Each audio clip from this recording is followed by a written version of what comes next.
Story with Binaca. सुनिए कहानी Binaca की जुबानी। हाजिर है सुदर्शन की कहानी अंधेरी दुनिया।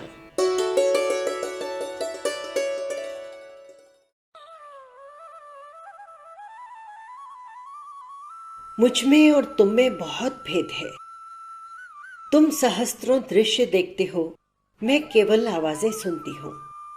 पृथ्वी, आकाश, बाग बगीचे, बादल, चंद्रमा, तारे, ये सब मेरे लिए रहस्य हैं।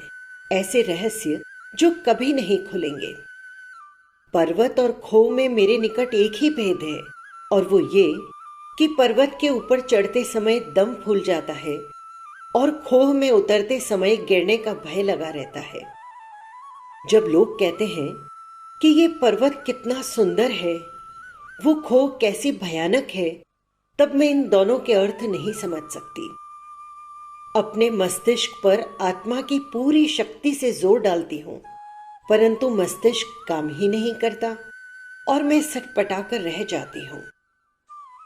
शिष्य श्यामल खेतों की हरियाली, सुनील जल के स्रोतों की सुंदरता, बच्चों की मनोहरता, पुरुष का सौंदर्य, स्त्री का रूप लावण्य, इंद्र धनुष के रंग, काली घटा का जादू, चंद्रमा की छटा, फूलों का निखार, ये समस्त शब्द मेरे निकट विस्तृत और अंधकारमय वायुमंडल के भिन्न भिन्न भागों के नाम हैं। इनके सिवा मैं कुछ न समझ सकती हूँ, न समझती हूँ।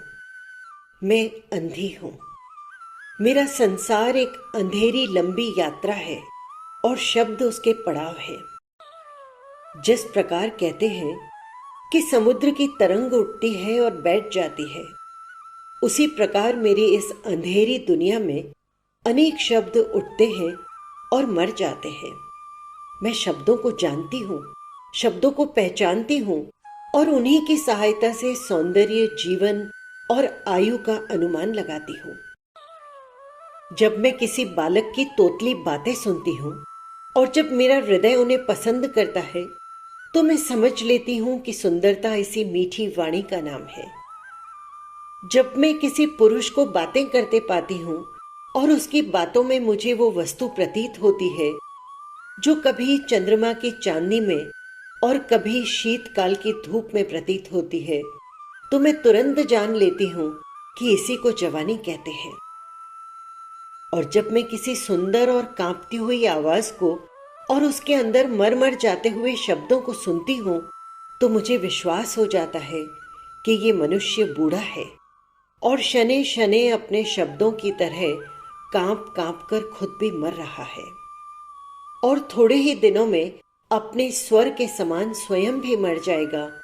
और संसार के लोग जिस प्रकार उसके जीवन काल में उसकी आवाज की परवाह नहीं करते थे, ठीक उसी प्रकार मरने के पश्चात उसकी मृत्यु की परवाह नहीं करेंगे।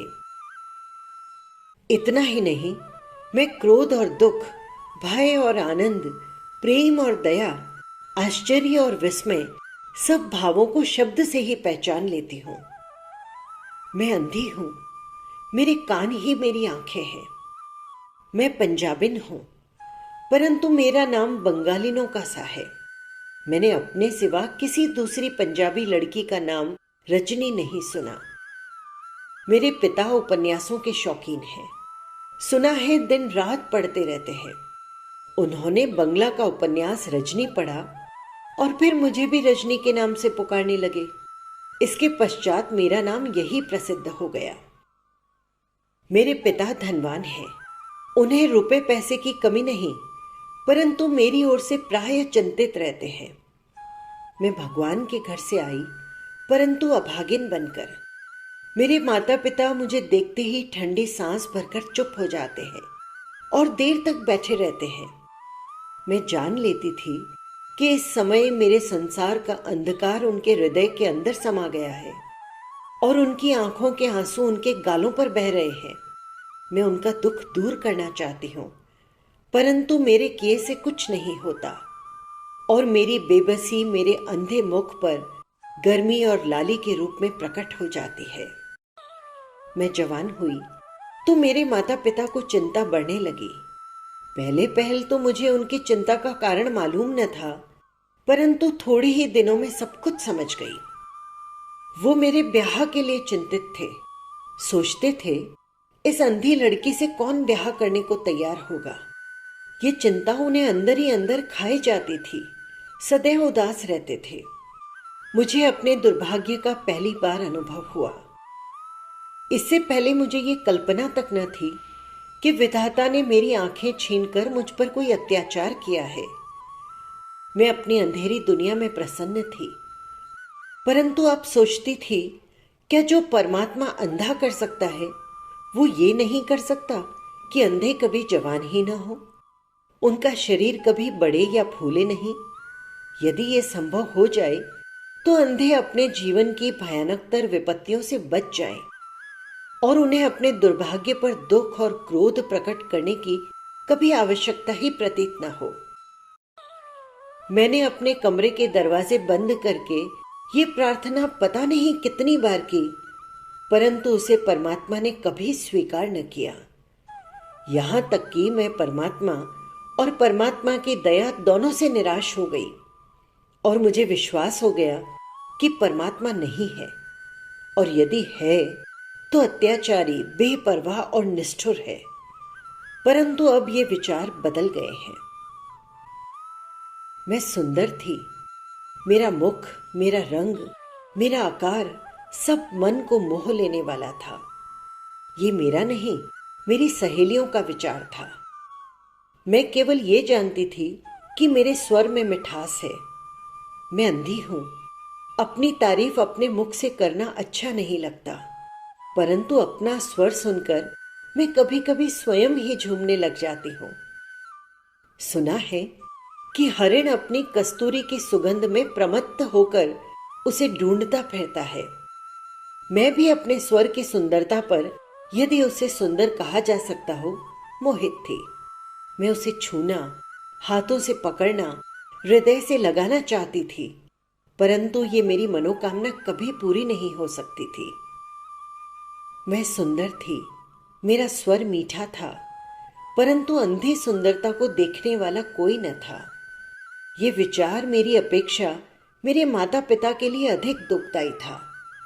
जब कभी अकेले होते, मेरे दुर्भाग्य की चर्चा छिड़ जाती। कहते, ये उत्पन्न ही क्यों हुई? जो हुई थी तो बचपन में ही मर जाती। अब जवान हुई है तो वर नहीं मिलता। रूप रंग देखकर भूख मिटती है, परंतु आंखों के अभाव ने काम बिगाड़ दिया। अब क्या करें? परमात्मा ही है जो बिगड़ी बन जाए, और तो कोई उपाय नहीं। ये बातें सुनकर मेरे कलेजे में आग सी लग जाती। सायंकाल था। मैं अपने कमरे में बैठी अपने कर्मों को रो रही थी। एकाएक ऐसा महसूस हुआ जैसे कोई कमरे में आ रहा है। ये न तो मेरे पिता थे और न मां और न ही नौकर। मैं उन सबके पैरों की पच्चाप को पहचान लेती हूँ। ये कदम मेरे कानों के लिए नए थे। मैंने सिर पर कपड़ा संभाल कर पूछा, कौन है? किसी ने उत्तर दिया, मैं चौंक पड़ी। मेरे शरीर में एक सनसनी सी दौड़ गई। ये लाला करताराम बैरिस्टर के सुपुत्र लाला सीताराम थे। पहले हमारे यहाँ प्राय आते जाते थे। उनसे और मेरे पिताजी से बहुत प्रीति थी। घर की सी बात थी। उनके रूप रंग के संबंध में मैं क्या कह सकती हूँ। हाँ, उनकी आवाज बहुत सुकोमल और रसीली थी। वे जब बोलते थे तो मैं तन्मय हो जाती थी। जी चाहता था कि बस उन्हीं को सुनती रहूं। उनमें दिल को खींच लेने की शक्ति थी। मुझे वे दिन कभी न भूलेंगे जब वे नियम से हमारे घर आते और केवल मेरी ही बातें किया करते थे। उनकी इच्छा थी, और इस इच्छा को उन्होंने कई बार प्रकट भी कर दिया कि रजनी का ब्याह जल्दी कर देना चाहिए। मेरे पिता कहते, मगर उसे ब्याहना स्वीकार कौन करेगा? ये सुनकर वे चुप हो जाते। फिर थोड़ी देर पीछे ठंडी सांस भरते और तब उनके उठकर टहलने की आवाज सुनाई देती। इस समय वे कैसे व्याकुल हैं, कितने उदासीन होते थे, ये मैं अंधी भी समझ जाती थी। उनकी इन सहानुभूति ने मेरे हृदय पटल पर कृतज्ञता का भाव अंकित कर दिया था। मैं उनके आने की बाट देखती थी। यदि न आते तो उदास हो जाती, खाने पीने की सुध न रहती। इसी तरह 6 महीने निकल गए। इसके पश्चात उन्होंने हमारे यहाँ आना जाना ही छोड़ दिया। आज पूरे 1 साल बाद आए हैं। मैं बैठी थी, खड़ी हो गई। इस समय मेरे शरीर का रोम रोम प्रफुल्लित हो गया। धीरे से बोली, इतने समय तक कहाँ रहे आप? यही था, बड़ी कठोर हो। कुछ उत्तर न मिला। मेरा कलेजा धड़कने लगा। ख्याल आया कहीं बुरा न मान गए हों। मैंने क्षमा मांगनी चाही, परंतु किसी दैवी शक्ति ने मेरी जीभ पकड़ ली। उन्होंने थोड़ी देर ठहर कर कहा, रजनी, मैंने ये शब्द उनके मुख से सैकड़ों बार सुना था, परंतु जो बात इसमें आज थी वो इससे पहले कभी न थी। स्वर कांप रहा था, जैसे सितार के तार हिल रहे हों। उनमें कैसी मिठास थी, कैसी मोहिनी, और उसके साथ मिली हुई विकलता और प्रेम। मेरी आत्मा पर मद सा छा गया। एक क्षण के लिए मैं भूल गई कि मैं अंधी हूं। ऐसा जान पड़ता था कि मैं आकाश में उड़ रही हूं और मेरे चारों ओर कोई मधुर संगीत अलाप रहा है। ये क्षण कैसा सुखद, कैसा अमोलक था, उसे मैं आज तक नहीं भूल सकी। 8 वर्ष बीत चुके हैं। इस सुदीर्घ काल में कई अवसर ऐसे आए जब मैंने ये अनुभव किया कि मेरी आत्मा इस आनंद के बोझ को सहन न सकेगी, परंतु इस अवसर पर उस एक क्षण के आनंद के सामने सब तुच्छ है। जब मुझे ये ख्याल ही न रहा कि मैं अंधी हूं और मेरी आंखें दुनिया के बाहर देखने से वंचित है, यकायक मुझे स्थान, समय और अपनी अवस्था का अनुभव हुआ। मैं अपनी लज्जा के बोझ तले दब गई और आत्मा की पूरी शक्ति केवल एक ही शब्द बोल सकी, क्यों? तुम्हारा ब्याह होगा। मेरा मुंह लाल हो गया, जैसे किसी ने तमाचा मार दिया हो। फिर भी साहस से बोली, मैं अंधी हूं, फिर कौन करेगा मुझसे ब्याह? अब सोचती हूं कि उस समय ये शब्द कैसे कह दिए, परंतु अंधी के लिए साहस कोई बड़ी बात नहीं होती। लज्जा आंखों में होती है और वो न तो दूसरों को देख सकती है, न ये जान सकती है कि दूसरा कोई उसे देख रहा है। सीताराम कुछ देर चुप रहे। उनकी ये चुप्पी मेरे लिए संसार का सबसे बड़ा दंड था। ऐसा जान पड़ता था कि मेरे भाग्य की परीक्षा हो चुकी है और अब परिणाम निकलने वाला है। मेरे प्राण होठों तक आ गए। एकाएक वे आगे बढ़े और मेरे मस्तक पर धीरे से अपना हाथ रखकर बोले, रजनी, तुम्हारे साथ मैं ब्याह करूंगा। मेरे सिर का बोझ उतर गया। मालूम होता था हृदय के भाव मुख पर पढ़े जा सकते हैं, क्योंकि सीताराम ने दूसरे क्षण में मुझे अपने बाहुपाश में ले लिया और मेरा मुंह प्रेम से बार बार चूमने लगे। उस रात मुझे नींद न आई। उसका स्थान आनंद ने ले लिया। ऐसा प्रतीत होता था मानो मैं अपनी अंधेरी दुनिया पर शासन कर रही हूं और संसार मेरे प्रेम के अमर संगीत से भरपूर हो चुका है। 1 मास भी न बीतने पाया कि हमारा ब्याह हो गया। ये मेरे जीवन का दूसरा परिच्छेद था। इस समय तक मैं शब्द संसार में बसती थी। अब प्रेम पथ में पांव धरे हैं। वे मुझे चाहते हैं, मेरे बिना रह नहीं सकते, मेरी पूजा करते हैं, प्राय मेरा हाथ अपने हाथ में ले लेते हैं और मेरी प्रशंसा के पुल बांध देते हैं। कहते हैं, मैंने सैकड़ों युवतियां देखी है, परंतु तुम सरीखी सुंदरी आज तक नहीं देखी और न ही देखने की संभावना है। मैं पहले पहल ये बातें सुनकर अपना मुंह हाथों से छिपा लेती थी, परंतु धीरे धीरे ये झिझक भी दूर हो गई। जैसे प्रत्येक विवाहिता रमणी के लिए इस प्रकार की ठकुर सुहातियां सुनना एक साधारण सी बात हो जाती है। वे मेरे लिए दर्पण का काम देते थे। मैं अपनी आंखों से नहीं वरन अपने कानों से उनकी बातों में, अपनी प्रशंसा में अपना रूप रंग देखकर गर्व से झूमने लग जाती और समझती कि मुझसे सौभाग्यवती स्त्रियां संसार में अधिक न होंगी। इस सौभाग्य ने मेरी कई सखियां बना दी। मेरा आंगन हॉल विलास से गूंजता रहता, परंतु इस हास विहास के अंदर, इस मधुर संगीत के नीचे कभी कभी व्याकुलता अनुभव होने लगती, जैसे बिल्ली के गुदगुदे पैरों में तीक्ष्ण नख छिप जाते हैं। मैंने अपनी एक एक सखी से उसके जीवन के गुप्त रहस्य पूछे और तब मैंने ये तत्व समझा कि संसार में प्रत्येक वस्तु वो नहीं जो दिखाई देती है। न संसार में वो अभागा है जिसे प्राय अभागा समझा जाता है। उनकी बातों ने मेरे सुखमय जीवन को और भी सुखमय बना दिया। वे मुझसे कभी रुष्ट न होते थे, न कभी बुरा भला कहते थे। वे इसे मनुष्यत्व से गिरा हुआ समझते थे। सोचते थे, ये मन में क्या कहेगी। मेरे नेत्रों का अभाव मेरे लिए दैवी सुख का कारण बन गया था। मेरे काम वे स्वयं करते, मैं रोकती तो कहते, इससे मुझे आनंद मिलता है, तुम कुछ ख्याल न करो।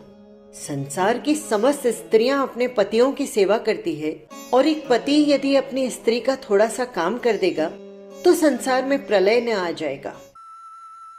उनके पास रुपया था, कई नौकर रखे हुए थे, परंतु वे जनाने में न आ सकते थे।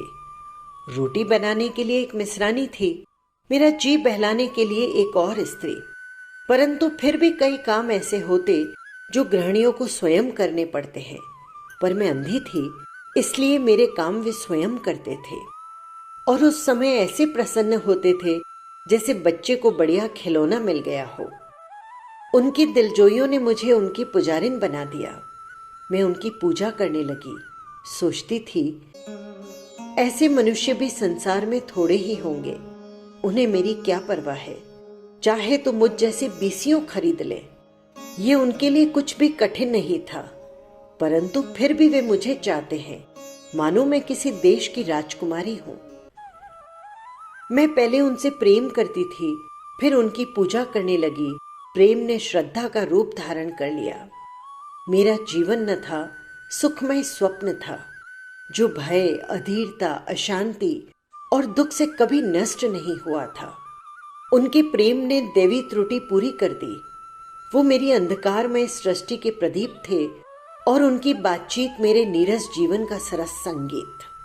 मैं चाहती थी वे मेरे पास से उठकर कहीं न जाएं। मैं उनके एक एक पल, एक एक क्षण पर अधिकार जमाना चाहती थी। जब कभी वे अपने में थोड़ी सी देर कर देते तो मेरा दम घुटने लगता, मानो कमरे से हवा निकाल दी गई हो। ये व्याकुलता कैसी जीवनमय है, कैसी महत्वपूर्ण। इसे साधारण लोग नहीं समझेंगे। इसको केवल वही जान सकते हैं जिनके हृदय को प्रेम के अंधे देवता भगवान कामदेव ने पुष्पों के बाण से मार मार कर घायल कर दिया है। इसी प्रकार 5 वर्ष का समय, जिसे बेपरवाह और सुख के जीवन ने बहुत छोटा बना दिया था, बीत गया और मैं एक बच्चे की मां बन गई। मेरे आनंद का ठिकाना न था।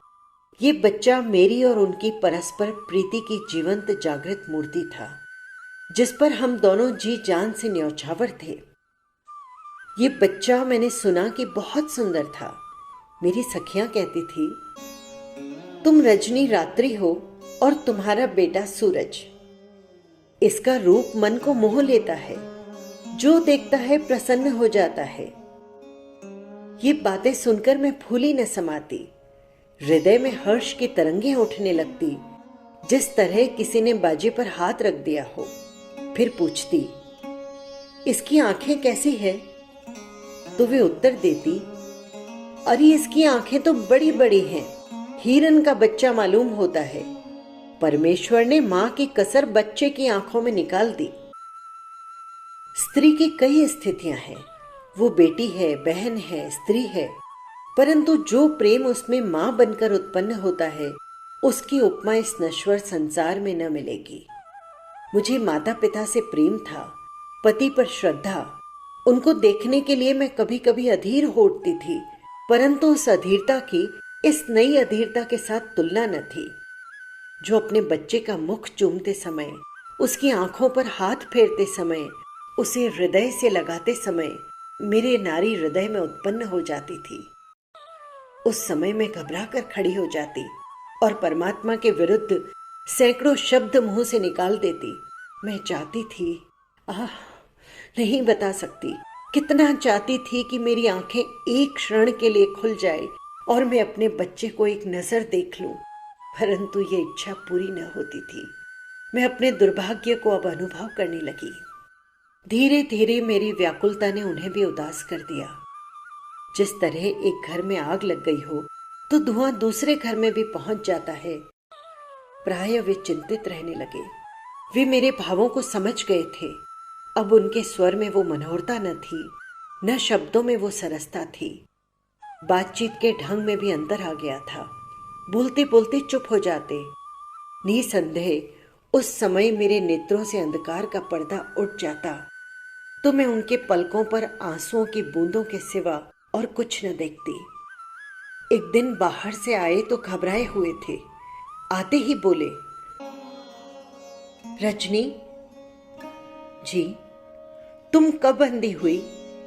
मेरा विचार है कि क्या तुम जन्म से अंधी हो? नहीं। तो तुम्हारी आंखें कब खराब हुई? कितना समय हुआ? मैं उस समय 3 वर्ष की थी। तुम्हें अच्छी तरह याद है? तुम्हें विश्वास है? हाँ, इसमें जरा भी संदेह नहीं है। उन्होंने मुझे खींचकर गले से लगा लिया और बोले, परमात्मा का धन्यवाद है, एक बार अंतिम प्रयत्न करूंगा। आवाज से मालूम होता था जैसे उनके सिर से कोई बोझ उतर गया हो। मैंने उनके मुख पर हाथ फेरते हुए पूछा, क्या बात है? मैं चाहता हूं तुम्हारी आंखें खुल जाए, तुम भी संसार के अन्य जीवों के समान देखने लगो। मेरे उस समय के आनंद का कोई अनुमान नहीं लगा सकता। ओह, यदि ऐसा हो जाए तो। ये कहते कहते वे अपने काल्पनिक सुख में निमग्न हो गए। थोड़ी देर बाद फिर बोले, डॉक्टर कहते हैं कि जन्मांध के सिवा सबकी आंखें ठीक हो सकती है, परंतु डॉक्टर निपुण होना चाहिए। मेरा एक मित्र अमेरिका गया था, आंखें बनाना सीख कर आया है। थोड़े ही समय में उनकी नाम की दूर दूर तक धूम मच गई। आज उनसे मेरी भेंट हुई। वे बड़े प्रेम से मिले और बलात् खींचकर मुझे अपने घर ले गए। वहां बातचीत में तुम्हारा जिक्र आ गया। बोले, यदि जन्मांध नहीं है तो मैं 1 महीने में ठीक कर दूंगा। कुछ देर चुप रहकर मैं बोली, रहने दो, मैं अच्छी होकर क्या करूंगी? नहीं, अब मैं अपनी ओर से पूरा प्रयत्न करूंगा। मुझे डर है कि यदि आंखें खुल गई तो प्रसन्न हो जाओगी, और यदि निष्फल हो गई तो? भगवान का नाम लो, उसी के हाथ में सबकी लाज है। इस समय 100 से अधिक अंधों का इलाज कर चुका है वो, परंतु एक के सिवा सब उसके गुण गा रहे हैं। मैंने धड़कते हुए दिल की धड़कन दबाकर कहा, ऐसा योग्य है? हाँ, योग्य क्या, इस युग का धन्वंतरी है। तो तुम्हें आशा है कि मैं देखने लगूंगी? आशा की क्या बात है, मुझे तो पूरा विश्वास है कि अब मेरा भाग्य पलटने में देर नहीं। मैंने मेरे बेटे को हृदय से लगा लिया और रोने लगी। हृदय में विचार तरंग उठने लगी। अब वहां निराशा की शांति नहीं रही, उसका स्थान आशामयी अशांति ने ले लिया। मस्तिष्क में सहस्त्रों विचार आ रहे थे, उनके, पुत्र के, पृथ्वी आकाश के, फूलों के, सूरज के, चंद्रमा तारों के, रूप के विषय में अनुमान के घोड़े दौड़ा रही थी। सोचती थी, आंखें खुल जाए तो एक मंदिर बनवा दूं, तीर्थ यात्रा करूं और अनाथालयों के नाम चंदा बांध दूं। माता पिता सुनेंगे तो दंग रह जाएंगे, सहेलियां बधाई देने आएंगी, परंतु इस खुशी का एक बड़ा भोज देना आवश्यक हो जाएगा। उनकी कितनी उत्कंठा है कि शाम को मुझे साथ लेकर बग्गी पर निकलें, परंतु नेत्र दोष रास्ता रोक लेता है। यदि डॉक्टर का परिश्रम सफल हो जाए तो हाथों के कड़े उतार दूं और उनकी पत्नी को बुलाकर रेशमी जोड़ा दूं। मैं डॉक्टर के आने की प्रतीक्षा करने लगी। जैसे उनके आने के साथ ही मेरी आंखें खुल जाएगी। आशा ने मस्तिष्क को उलझन में डाल दिया। एकाएक दरवाजे पर किसी मोटर के आकर रुकने की आवाज आई। मेरी देह कांपने लगी। निराशा से विचार ने गला पकड़ लिया। इतने में वे अंदर आ गए और बोले, डॉक्टर साहब आ गए हैं। मैंने साड़ी को सिर पर ठीक कर लिया और संभल कर बैठ गई, परंतु हृदय जोर जोर से धड़क रहा था। डॉक्टर साहब मेरी आंखों को देखने लगे। कुछ देर सन्नाटा रहा और तब उन्होंने किलकारी मारकर कहा, मुझे पूरा निश्चय है कि तुम्हारी आंखें बन जाएगी। जितना सुख किसी भिखारी को यह सुनकर होता है कि तुम्हें राज मिल जाएगा, उससे अधिक सुख मुझे डॉक्टर साहब के इन वचन से हुआ। और मैंने हठात अपने स्थान से उठकर दोनों हाथ बांधे और उमड़ते हुए हार्दिक भावों से कांपती आवाज में कहा, डॉक्टर साहब, आपका ये उपकार मैं जन्म भर नहीं भूलूंगी। उस समय मेरी आवाज में प्रार्थना और प्रफुल्लता के वे अंश मिले हुए थे जो केवल अपराधियों की ही आवाज में पाए जाते हैं। आंखों के खुल जाने की आशा ने वर्षों की शांति और संतोष को इस प्रकार उड़ा दिया जैसे किसी सेठ के आने से पहले पहल मालिक मकान अपने गरीब किराएदार को निष्ठुरता से बाहर निकाल देता है। ऑपरेशन हुआ और बड़ी सफलता के साथ हुआ। वे फूले न समाते थे। कहते थे, अब केवल थोड़े दिनों की बात है, तुम संसार के प्रत्येक दृश्य को देख सकोगी। मेरा सुख पहले अधूरा था, अब पूरा होगा। मुझसे कहते, तुम्हें इस समय तक पता नहीं है, और यदि पता है तो तुम पूर्ण रूप से अनुभव नहीं कर सकती कि आंखों का न होना तुम पर प्रकृति का कैसा अत्याचार था। तनिक ये पट्टी खुल जाने दो, फिर पूछूंगा। एक दिन के लिए आंखें दुखने लगे और अंधेरे में बैठना पड़े तो कलेजा घबराने लगता है।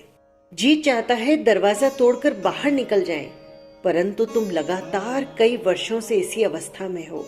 और फिर भी मैंने अपनी व्याकुलता से भरी हुई प्रसन्नता को छिपाने की चेष्टा की। तो क्या मैं दिखने लगूंगी? ये आपको निश्चय है? निसंदेह 13 दिन के पश्चात आप बहुत प्रसन्न हो रहे होंगे। कुछ न पूछो, मेरा एक एक क्षण एक एक साल के बराबर बीत रहा है। मैं झुंझला उठता हूं कि ये समय शीघ्र ही क्यों नहीं बीत जाता। मैं 13वें दिन के लिए पागल हो रहा हूं। और यदि ये प्रसन्नता, ये आशा निर्मूल सिद्ध हुई तो? ये नहीं हो सकता, ये असंभव है। आशा प्रायः धोखा दिया करती है, परंतु ये आशा नहीं है। सचमुच ये आशा नहीं थी। स्वयं मुझे भी निश्चय था कि ये आशा नहीं है। फिर भी मैंने उनके हृदय को था लेने और अपने विश्वास को और दृढ़ करने के लिए पूछा, क्यों? डॉक्टर ने कहा है, परंतु डॉक्टर परमात्मा नहीं है। थोड़ी देर के लिए वे चुप हो गए, जैसे आनंद की कल्पना में किसी दुख का विचार आ जाए, और फिर मेरे दोनों हाथों को अपने हाथ में दबाकर बोले, डॉक्टर अपनी विद्या में अद्वितीय है, उसका वचन झूठा नहीं हो सकता। मैं इस समय ऐसा प्रसन्न हूं जैसे किसी राजा ने इंपीरियल बैठक के नाम चेक दे दिया हो। अब रुपया मिल जाने में कोई संदेह नहीं। केवल 13वें दिन की प्रतीक्षा है। न राजा दिवालिया हो सकता है, न डॉक्टर का वचन झूठा हो सकता है। तुम यूं ही अपने संदेह से मेरे हृदय को विकल न करो। 12 दिन बीत गए, अब केवल एक दिन शेष था। सोचती थी, कल क्या होगा। कभी आशा हृदय की कली खिला देती थी, कभी निराशा हृदय में हलचल मचा देती थी। मैंने आंखों पर पट्टी बांधकर 12 दिन बिता दिए। अब एक दिन बिताना कठिन हो रहा था। जैसे यात्री पड़ाव के निकट पहुंचकर घबरा जाता है, उस समय उसके हृदय में कैसी उद्विग्नता होती है, कैसी अधीरता होती है। ये घंटों की राह मिनटों में तय करना चाहता था। बार बार झुंझला उठता था, जैसे किसी ने कांटे चुभो दिए हों। यही दशा मेरी थी। मैं चाहती थी कि ये एक दिन क्षण बनकर उड़ जाए और मैं पट्टी आंखों से उतार कर फेंक दूं। परंतु प्रकृति के अटल नियम को किसने बदला है? समय ने उसी प्रकार धीरे धीरे अपने मिनटों के पैरों से चलना जारी रखा। उसे मेरी क्या परवाह थी। सायंकाल वे कचहरी से वापस आए और सूरजपाल को यानी मेरे बेटे को उठाया और कमरे के अंदर चले आए और मेरे पास बैठकर बोले, कल इस समय क्या होगा? मैंने हाथ बांधकर ऊपर की ओर सिर उठाया और कहा, परमात्मा दया करे और वो अवश्य करेगा। जैसे ढोलक पर हाथ मारने से गूंज उत्पन्न होती है, इसी प्रकार इस वाक्य से मेरे हृदय में गूंज उत्पन्न हुई। ये गूंज कैसी प्यारी थी, कैसी आनंददायक थी। इसमें दूर के ढोल का सुहावनापन था, स्वप्न संगीत का जादू। सोचने लगी, क्या ये सम्मोहिनी निकट पहुंचकर भी ऐसी ही बनी रहेगी? क्या ये जादू जागने के पश्चात भी स्थिर रहेगा? एकाएक उन्होंने कहा, कैसी गर्मी है, बैठना कठिन हो गया है। मैंने पंखे की रस्सी पकड़ ली और कहा, पंखा करूं? कमरे में गर्मी कोई इतनी अधिक न थी, परंतु वे बाहर से आए थे, इसीलिए उनका दम घुटने लगा था। क्रोध से बोले, पंखा कुली कहाँ गया? मैं मार मार कर उसका दम निकाल दूंगा। चलो जाने दो ना, बेचारा सारा दिन पंखा खींचता रहता है, थक कर जरा बाहर चला गया होगा। क्यों न मैं खिड़की खोल दूं? सूरज भी घबरा रहा है। ये सुनकर वो उछल पड़े, जैसे किसी गट कतरे ने उनकी जेब में हाथ डाल दिया हो। बोले, क्या कहती हो? खिड़की खोल दूं? तुम्हें मालूम नहीं कि डॉक्टर ने कितना सावधान रहने को कहा है? परंतु अब तो सायंकाल हो चुका है। कितने बजे होंगे? 6:30 बज चुके हैं। तो अब हर्ज ही क्या है? थोड़ी सी खिड़की खोल देती हूँ, मेरी आंखों पर तो पट्टी बंधी है। उन्होंने बहुत कहा, पर मैंने एक न सुनी और उठकर खिड़की खोल दी। सूरज ने तालियां बजाई और खिलखिलाकर हंसने लगा, परंतु हंसी देखने के लिए मैं अधीर हो गई, लेकिन आंखों पर पट्टी बंधी थी। इतने में सूरज खिड़की पर चढ़ गया और खेलने लगा। वो इस समय बहुत ही प्रसन्न था, पंछियों की तरह चहकता था। उसे कोई विचार, कोई भय, कोई चिंता न थी। सूरज, शीशा छोड़ दो, टूट जाएगा। परंतु सूरज ने अनसुना कर दिया और शीशे के सामने खड़ा होकर अपना मुंह देखने लगा। शीशे में इसी तरह मुंह बनाकर देखा कि वे सहसा चिल्ला उठे, जरा देखना। मुझे अपनी अवस्था का विचार ही न रहा। मैं भूल गई कि ये समय विकट है, मैं अंधी हूं, मुझे एक दिन के लिए संतोष करना चाहिए। इस समय की थोड़ी सी असावधानी मेरे जीवन को नाश कर देगी और फिर मेरी आंखों को कोई शक्ति किसी उपाय से नहीं खुल सकेगी। ये विचार न रहा, मैं पागल हो गई। मेरी ऐसी अवस्था आज तक न हुई थी। मेरे हाथ मेरे बस में न रहे। मैंने पट्टी उतार कर भूमि पर फेंक दी और अपनी आंखें खोल दी। मैंने एक ही दृष्टि में उनको, बेटे को और खिड़की से दिखाई देने वाले बाग के एक भाग को देखा और खुशी से चिल्ला उठी, मैंने तुमको देख लिया। उन्होंने आश्चर्य, भय और प्रसन्नता की मिली जुली दृष्टि से मेरी ओर देखा, परंतु अभी मेरी आंखें उनकी आंखों से मिल ही न पाई थी कि चारों ओर अंधकार सा छा गया और मेरी अंधेरी दुनिया ने उनकी प्यारी प्यारी मूरत को फिर अपने अंदर छिपा लिया। मैंने ठंडी आह भरी और पछाड़ खाकर गिर पड़ी। बैंक से रुपया मिल गया था और वो भी समय से पहले, परंतु मेरी असावधानी ने उसे पानी में गिरा दिया। अब मेरे लिए कोई आशा न थी। मैंने उनके द्वार अपने हाथों से बंद कर दिए थे। कई दिन तक रोती रही। वे मुझे धीरज देते थे, कहते थे, न सही, तुम जीती रहो, इसी प्रकार निभ जाएगी। परंतु इन धीरज की बातों से मुझको संतोष न होता था, उल्टा मेरे घावों पर नौन छिड़ जाता था। मेरा विचार था कि एक बार आंखें खुल जाने से मैं प्रसन्न हो जाऊंगी। ये झूठ सिद्ध हुआ। एक क्षण की दृष्टि से अपने दुर्भाग्य का दुखमय अनुभव हो जाता है, इसका अनुमोदन हो गया। कहते हैं प्रत्येक काली घटा के गिर्द सफेद धारी होती है। मेरी विपत्ति अपने साथ एक ज्योति लाई। ये आशा की ज्योति न थी जो कभी बढ़ती है और कभी घट जाती है। ये नैराश्य विश्वास की ज्योति थी जो सदा बढ़ती है, घटती नहीं। मैं पति और पुत्र दोनों को देख चुकी थी। सुना है फूल सुंदर होते हैं। यदि ये सच है तो मैं कह सकती हूँ कि मैंने क्षण मात्र की दृष्टि में 2 अति सुंदर फूल देखे और उनसे अच्छी वस्तु देखना मेरे लिए संभव नहीं। वे आज भी मेरी अंधकारमयी दृष्टि में उसी प्रकार हरे भरे और प्रफुल्लित हैं। उनकी सूरतें मेरे हृदय पटल पर अंकित हो चुकी है और संसार की कोई शक्ति, कोई वस्तु, कोई सत्ता उन्हें न मिटाती है। यदि मैं अधिक मनुष्य देख लेती तो किंचित मुझे कभी कभी उनका विचार आ जाता और वे भी मेरे हृदय की चित्रशाला में थोड़े प्ले स्थान पर अंकित हो जाते, अथवा उनके चेहरों पर मेरे पति और पुत्र के चेहरों की रूपरेखाएं अस्त व्यस्त हो जाती। परंतु अब ये आशंका ही नहीं रही। मैंने बाहर की ओर से आंखें बंद करके उन 2 सुंदर मूर्तियों को अपने हृदय में अमर कर दिया था। कुछ समय बाद नगर में चेचक फूटी। सूरजपाल रोके न रुकता था, दौड़ दौड़ कर बाहर चला जाता।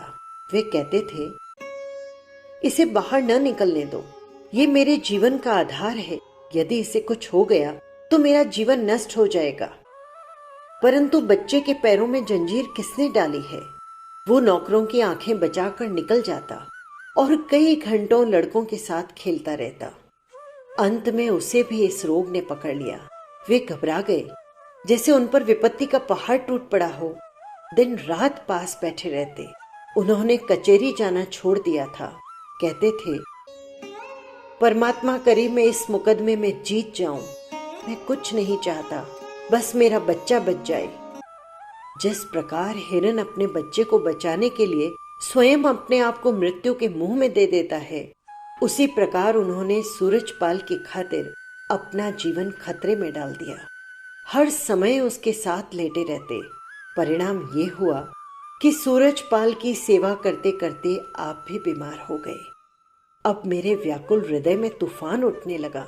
मेरे पास केवल फूल थे और उन दोनों को प्रकृति का निर्दय हाथ तोड़ने के पीछे पड़ा था।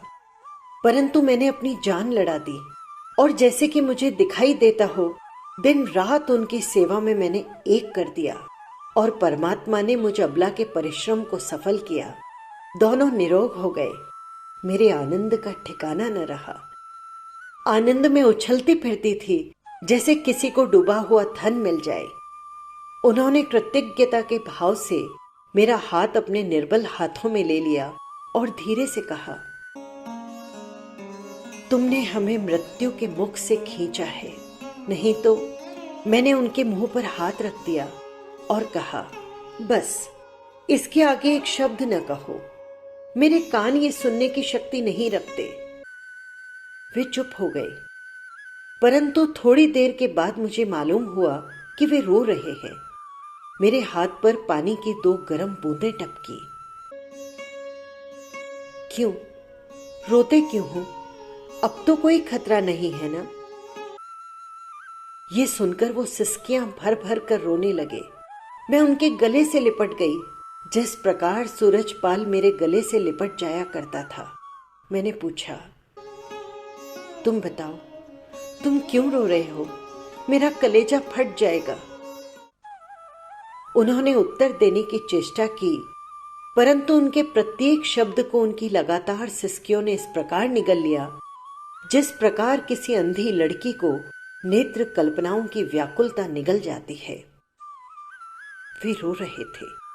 जब दुख का बोझ हल्का हुआ और उनकी जिह्वा को बोलने की शक्ति प्राप्त हुई, तब उन्होंने मेरा हाथ अपने मुंह पर रख लिया और रुक रुक कर कहा, यदि तुम देख सकती तो तुम्हें ऐसा दृश्य दिखाई देता कि तुम मूर्छित हो जाती। मैं कुछ समझ न सकी। मस्तिष्क पर जोर देते हुए बोली, तुम्हारा क्या अभिप्राय है? साफ साफ कहो ना। मेरे और तुम्हारे सूरजपाल की सूरत ऐसी बदल गई है कि देखकर डर लगता है। ये कहते कहते वे चुप हो गए। मैं बैठी थी, खड़ी हो गई, चिल्लाकर बोली, परंतु मेरी आंखों में तुम्हारी सूरतें जो समा चुकी है, उन्हें कौन बदल सकता है? संसार की आंखों में तुम बदल जाओ, परंतु मेरी आंखों में तुम सदा वैसे ही सुंदर, वैसे ही मनोहर हो। मैं सोचती थी, परमात्मा ने दूसरी बार मेरी आंखें छीनकर मुझ पर अन्याय किया है, परंतु आज मालूम हुआ कि इस अन्याय के पर्दे में उसकी अपार दया छिपी थी। ये कहकर मैंने उनके गले में भुजाएं डाल दी और उनके बालों में धीरे धीरे अपनी उंगलियां फेरने लगी। इस समय मेरी अंधेरी दुनिया में ऐसा प्रकाश था जो बयान नहीं किया जा सकता।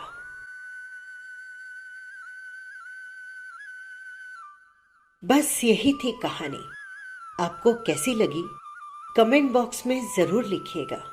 और हाँ, यदि आपने चैनल को सब्सक्राइब नहीं किया है तो कर लीजिएगा, जिससे हर कहानी सबसे पहले पहुंच सके आप तक। फिर मिलेंगे किसी नई कहानी के साथ। नमस्कार।